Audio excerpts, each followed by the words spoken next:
کہ آپ وہاں پہ ٹورزم کے ویزے پہ جائیں، وزٹر ویزا پہ جائیں اور وہاں جا کے آپ ایڈمٹ ہو جائیں، اور اس کے بعد یہ ہے کہ آپ کا پورا پروسیس سٹارٹ ہو جائے. یہ بھی موسٹ پروبیبلی ایکسپیکٹڈ ہے، لیکن آپ کو میڈیکل کے ویزا پہ ہی جانا پڑے گا. $20 سے $30 اس کی فیس ہے، کوئی فیس بھی زیادہ نہیں ہے، اور میرا خیال ہے یہ زیادہ آسان ہے as compare to visitor visa اور ٹورسٹ ویزا.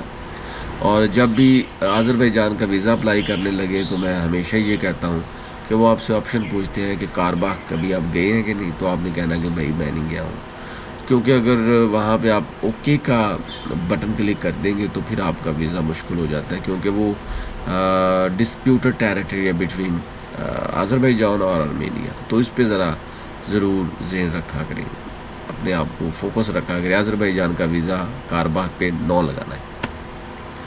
دوسرا ویزا ہے جی اسپورٹس ایکٹیویٹی کا یا ایگزیبیشن کا. دیکھیں دوستو، آپ کھلاڑی بھی ہو سکتے ہیں یا وہاں پہ کوئی ایونٹ دیکھنے جا سکتے ہیں. فار انسٹنس وہاں پہ کوئی فٹ بال کا میچ ہو رہا ہے، لیبنان کا آذربائیجان کا میچ ہو رہا ہے، ایران کا میچ ہو رہا ہے، یا کہ وہاں پہ آئس ہاکی کھیلی جا رہی ہے، یا وہاں پہ فٹ بال کے ساتھ ساتھ وہاں پہ کوئی باسکٹ بال کھیلی جا رہی ہے، یا وہاں پہ کوئی والی بال کھیلا جا رہا ہے، یا وہاں پہ کوئی اور کشتی ہو رہی ہے، کبڈی ہو رہی ہے. کوئی بھی ایونٹ ہو سکتا ہے. آپ کا دل تو چاہتا ہوگا نا کہ بھائی میں وہ ایونٹ دیکھوں. تو اس سلسلے میں یہ ہے کہ آپ کو اگین MFA.Azerbaijan، یہ جو منسٹری آف فارن افیئر ہے نا آذربائیجان کا، اس کو آپ اگین ٹریول کریں، اس کو آپ وزٹ کریں. وزٹ کرنے کے بعد آپ ان سے ای میل میں بات کریں یا ان سے پوچھیں گے بھائی یہ ایونٹ. اگر تو آپ ایز اے کھلاڑی ہیں تو پھر تو آپ کو کوئی مسئلہ نہیں ہوگا. آپ ڈیفینیٹلی آپ کے پاس انویٹیشن لیٹر ہوگا ہاکی فیڈریشن کی طرف سے یا کرکٹ کی طرف سے یا فٹ بال جو فیفا فیڈریشن کی طرف سے، یا کوئی بھی ایونٹ ہو سکتا ہے اس کی طرف سے آپ کے پاس ایک اتھینٹسٹی ہوگی، ایک ایونٹ ہوگا اور ایونٹ کا لیٹر ہوگا کو جو آپ کو اسی وقت آپ تو ایز اے آفیشیل جائیں گے، وہ تو بہت اچھی بات ہے. لیکن اگر آپ وہاں پہ ایز اے اسپیکٹیٹر جا رہے ہیں، کراؤڈ جا رہے ہیں، صرف چیزوں کو دیکھنے جا رہے ہیں، تو پھر آپ کو تھوڑا سا پروف زیادہ دینے پڑیں گے کہ بھائی یہ میری ہوٹل بکنگ ہے، یہ میرا بینک سٹیٹمنٹ ہے، یہ میں یہاں پہ جا کے رہوں گا. میرا کورنگ لیٹر میں آپ نے لکھنا ہے کہ میں نے 4 دن رہنا ہے، 5 دن رہنا ہے، 10 دن کا ایونٹ ہے اور میں وہاں 20 دن رہنا چاہتا ہوں، تو باقی کے 10 دن میں کہاں پہ اسپینڈ کروں گا. میں گانجا جاؤں گا، سبکی جاؤں گا، شیکی جاؤں گا، باکو جاؤں گا، باکو پہ میدان ٹاور دیکھوں گا، اچھر شہر دیکھوں گا، یا میں ان کا جولفا دیکھوں گا، یا میں اس کے آس پاس کے جتنے سینٹرل جو علاقے ہیں وہ دیکھوں گا، یا یہاں پہ میں جا کے ٹرین پہ سفر کروں گا، ان کا کلچر انجوائے کروں گا، ان کے میوزیم دیکھوں گا، ان کے جو اینشینٹ ہیریٹیج سائٹس ہیں وہ دیکھوں گا، یا یہاں پہ نخچیون دیکھوں گا، وہ سائٹ دیکھوں گا جہاں سے ان کی سویلائزیشن سٹارٹ ہوئی، یا یہاں پہ میں یونیورسٹیز دیکھنا چاہتا ہوں، کالجز دیکھنا چاہتا ہوں، میں بعد میں ایڈمیشن کے لیے اپلائی کرنا چاہتا ہوں، میں یہاں پہ ان کی فوڈز کو دیکھنا چاہتا ہوں، میں کیولنری پہ کام کرنا چاہتا ہوں، میں یوٹیوبر ہوں، میں ٹک ٹاکر ہوں. Whatever you are, you have to present one authentic things that should be investigated by the higher authority, and they would say واقعی یار یہ بندہ صحیح ہے، یہ اس کے پلانز ہیں، یہ وہاں پہ جانا چاہتا ہے، تو پھر آپ کو کوئی مسئلہ نہیں ہوگا. ویزا فی اس کی بھی $20 سے $30 ہے. یہ ویسے $25 ہوتے ہیں، $5 ویسے وہ فیس لے لیتے ہیں. یہ سنگل انٹری کے ساتھ ہے، ڈبل انٹری کے ساتھ بڑھ جاتی ہے.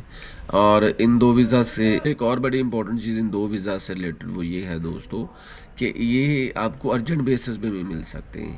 یہ آپ کو ویسے تو 3 دن سے لے کر 4-5 دن کے اندر اندر آپ کو ای میل آ جاتی ہے. آپ کو 3 گھنٹوں میں بھی ای میل آ جاتی ہے، تو اس کے لیے آپ کو $60 سے $70 پے کرنا پڑیں گے.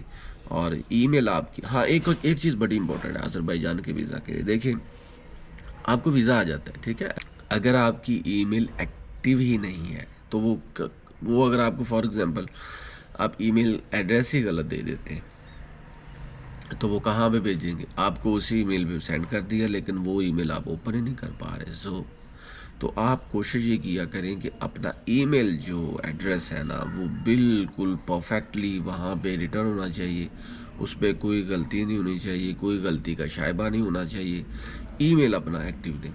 تو میں نے تو جب بھی اپلائی کیا ہے میرا تو ویسے 3-4 گھنٹوں میں ہی آ جاتا ویزا، حالانکہ وہ ارجنٹ نہیں ہوتا. میں نے فرسٹ ٹائم جب ویزا اپلائی کیا تھا 2022 میں، نہیں 2023 میں، ٹھیک ہے. تو تب کیا ہوا تھا جناب کہ میں نے صبح کو اپلائی کیا اور رات کو 10-12 بجے مجھے ای میل آ گئی کہ بھائی یہ آپ کا ویزا ہے، اس کو کلیکٹ کریں، اس کا پرنٹ لیں اور ٹریول کریں۔ At that time I was in China, تو میں پھر بیجنگ سے گیا تھا، ٹھیک ہے۔ بیجنگ سے مجھے یاد ہے 900 یا 1000 RMB کی ٹکٹ تھی، یعنی کہ صرف 33-40 ہزار کی پاکستان کی۔ لیکن وہ فلائٹ بہت ڈینجرس تھی، وہ بہت ٹربولیشن تھی اس میں۔ آذربائیجان ایئر لائنس تھی، لیکن اللہ اللہ کر کے اللہ تعالیٰ نے باحفاظت ہمیں وہاں پہ پہنچا دیا۔ سستی تھی، لیکن اس کے بعد کانوں کو ہاتھ لگا لیا کہ بیجنگ سے میں وہاں پہ ٹریول نہیں کروں گا، کیونکہ وہ سارا ٹربولیٹڈ ایریا ہے، وہاں پہ بہت زیادہ ٹربولیشن ہوتی ہے۔ خیر، یہ سارا پروسیس بھائیو آپ اپلائی خود سے کیا کریں، اور جہاں تک میرا تعلق ہے میں ویزا ایجنٹ نہیں ہوں، آپ کا دوست ہوں، آپ کا بھائی ہوں۔ میرا ڈسکلیمر یہی ہے کہ آپ لوگوں کا بھلا ہو، آپ لوگ خود سے اپلائی کریں، آپ کے نالج میں اضافہ ہو، آپ جہاں بھی جائیں وہاں بھی محنت کریں، مزدوری کریں، یا وہاں سے پیسے پاکستان کو لے کر آئیں تو پاکستان کا نام روشن ہو، اچھے طریقے سے آپ اپنے تعلقات کو استوار کیا کریں۔ تو آج تک کے لیے بس اتنا ہی۔ چینل کو ضرور آگے بتایا کریں، دوسروں کا بھی فائدہ ہو۔ ہم آپ کے لیے محنت کرتے ہیں، کوشش کرتے ہیں، ریسرچ کرتے ہیں، اور اس کا ثمر تو ملنا چاہیے۔ تو دوستوں کو بھی بتایا کریں، سبسکرائب کیا کریں چینل کو سبسکرائب بھی کیا کریں۔ اللہ حافظ۔